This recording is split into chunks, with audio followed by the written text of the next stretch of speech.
Centre of Indian trade युनियन्सचे 17वे सोलापूर जिल्हा अधिवेशन लालबावटा कार्यालय दत्तनगर येथे उत्साहात पार पडले। अधिवेशनाची सुरुवात कॉम्रेड नरसय्या आडम मास्तर यांच्या हस्ते ध्वजारोहणाने झाली। अधिवेशनाचे उद्घाटन राज्य C2 नेते व जिल्हा प्रभारी कॉम्रेड वसंत पवार यांनी केले। आपल्या भाषणात त्यांनी केंद्र सरकारने 29 विविध कामगार कायद्यांचे 4 श्रम संहितांमध्ये केलेले रूपांतर हे कामगार विरोधी पाऊल असल्याचा आरोप केला।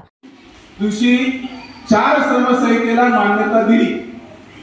या 4 श्रमसंहितेमध्ये नेमकं काय आपण अनेक वेळेला पुस्तिका काढून वगैरे सगळं केलेलं आहे, परंतु त्या 4 श्रमसंहितेमध्ये लेबर कोर्ट आणि लेबर ऑफिस नावाची यंत्रणा मोडीत काढलेली आहे।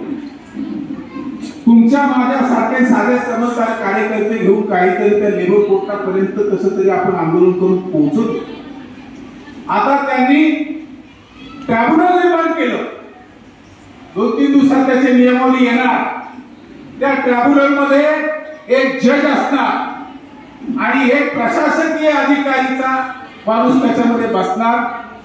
त्यांना जे वाटेल त्या पद्धतीने ते निर्णय करणार आणि त्याच्याकडे मग सगळे पगाराचा प्रश्न असेल, तुमच्या सर्व्हिसचा प्रश्न असेल, कामावून काढलेल्या नोकरीवरून गमावलेल्या, ताळेबंदी झालेल्या असे जे सगळे कामगार आहेत त्याचा निर्णय ते करतील।